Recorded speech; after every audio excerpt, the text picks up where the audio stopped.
હું નિમિષા ભાવસાર મારી YouTube channel રૂડુ રસોડુંમાં આપ સૌનું સ્વાગત કરું છું. હર હર મહાદેવ, હેપી શિવરાત્રિ. બધાને શિવરાત્રિની શુભકામના. આજે આપણે શક્કરિયામાંથી પૂરી બનાવીશું. શક્કરિયામાંથી શીરો તો આપણે જોયો, શક્કરિયાની ખીર જોઈ, બધી શક્કરિયાની અલગ અલગ આઈટમ આપણે જોઈ. હવે આજે આપણે શક્કરિયાની પૂરી બનાવીશું, જે શું બહાર પણ લઈ જઈ શકાય. ટ્રાવેલ્સમાં 2 દિવસ માટે જવું હોય તો સારી રહે, ચા જોડે પણ સરસ લાગશે. તો એના માટે બાફેલા શક્કરિયા જોઈશે. પછી અજમો ખાસ નાખવાનો, કારણ કે શક્કરિયા વાયડા કહેવાય એટલે પેટમાં ગરબડ ના થાય. પછી તલ, મરચું, સિંધવ મીઠું ફરાળી, હળદર, તેલ. અને આ લોટમાં મેં ફરાળી લોટ 2 વાટકી જેટલો લીધો અને અડધી વાટકી જેટલો, અડધીથી પોણી વાટકી જેટલો રાજગરાનો લોટ લીધો. ધારો કે આપણે સાદી પૂરીમાં આપણે ઘઉંનો લોટ અને સોજી નાખીએ તો પૂરી સરસ ફરસી અને ક્રિસ્પી થાય છે. તો આમાં પણ આપણે આ ઝીણો હોય સ્વામિનારાયણનો લોટ જે આપણે આવે છે ફરાળી, અને થોડો રાજગરાનો કકરો હોય, એ બે મિક્સ કરીએ તો પૂરી સરસ થશે. ના હોય તો પણ ચાલશે, પણ હોય તો નાખવાનું.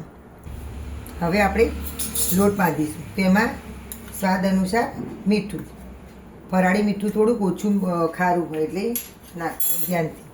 પછી અહીંયા 1 થી 1.5 ચમચી જેટલો અજમો લેવાનો, 2 થી 3 ચમચી જેટલા તલ તમને વધારે ભાવતા હોય તો વધારે પણ નાખી શકાય. પછી સ્વાદ અનુસાર મરચું, અહીંયા મેં અત્યારે 1 ચમચી જેટલું લીધું છે. અડધી ચમચી જેટલી હળદર, મોયા માટે તેલ. આવા શાકનો ચમચો હોય નાનો, એવા 2 થી 2.5 ચમચા જેટલું તેલ નાખવાનું, એટલે પૂરી સરસ ક્રિસ્પી આપણી થાય, આમ સોફ્ટ અને આમ ક્રિસ્પી. હવે આ લોટમાં આપણે આ શક્કરિયા હોય એને આવી રીતે છીણી લેવાના, એટલે ગાંઠા ના રહે.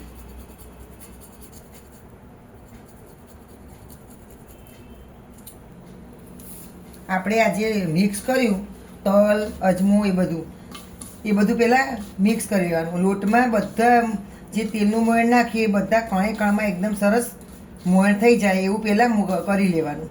અને શક્કરિયાની છીણ આવી રીતે બાજુમાં છીણીને રાખવાની, પછી મિક્સ કરવાની. પહેલાં મિક્સ કરશો તો બધું એકદમ ભેગું કરશો મસળી તો એકદમ ચીકણું થશે. એટલે આવી રીતે તેલવાળું પહેલાં લોટ બરાબર મોઈ લેવાનો.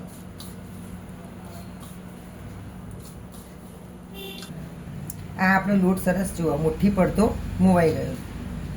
હવે આપણે જે શક્કરિયા છીણ્યા હતા એ છીણ લઈ લઈશું, અને છીણ મિક્સ કરવાની.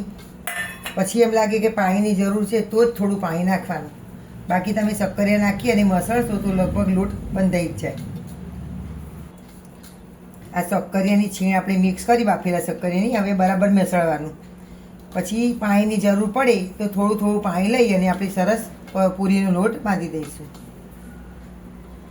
જો થોડુંક હવે કોરું પડ્યું એટલે હવે આપણે થોડું પાણી લઈશું. આમાં તમને કોથમીર ભાવતી હોય તો કોથમીર, અને ખાતા હોય ઉપવાસમાં તો કોથમીર પણ નાખી શકાય. આ આપણો લોટ સરસ બંધાઈ ગયો. હવે એને થોડુંક અડધી ચમચી જેટલું તેલ લઈ અને આવી રીતે કેળવી લઈશું સરસ. અને 10 મિનિટ રેસ્ટ આપવો હોય તો આપવાનો, નહીં તો તરત કરો પણ તો પણ સરસ પૂરી થશે. આ તેલ ગરમ મૂકી દીધું, પૂરી તળવા દઈશું.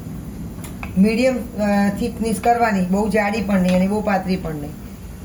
હલકા હાથે વણવાની, નાની નાની સરસ.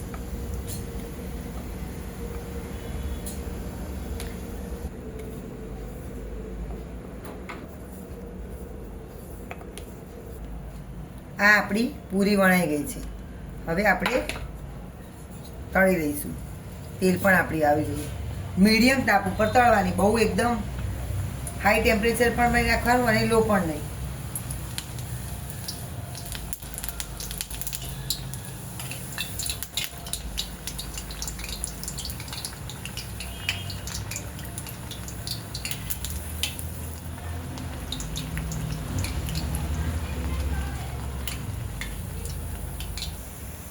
આ આપણી પૂરી આવી રીતે થોડી ગોલ્ડન બ્રાઉન જેવી કરવાની, એકદમ કડકે નહીં. ઠંડી થશે એટલે સરસ ક્રિસ્પી થઈ જશે. હવે આ આપણી શક્કરિયાની પૂરી તૈયાર થઈ ગઈ, એકદમ સરસ ક્રિસ્પી અને પોચી. જુઓ, આ ચા જોડે બહુ જ સરસ લાગે, અને દહીં જોડે ખાવી તો પણ ખવાય. અને એકલી પણ સરસ લાગશે. તો મારી આ વાનગી પસંદ આવી હોય તો મારી ચેનલને સબસ્ક્રાઈબ કરશો, બેલ આઇકોન પર પ્રેસ કરશો અને તમારા ફ્રેન્ડ સાથે શેર કરવાનું ખાસ ભૂલતા નહીં. અને બનાવો તો મને કોમેન્ટ કરજો. Thank you.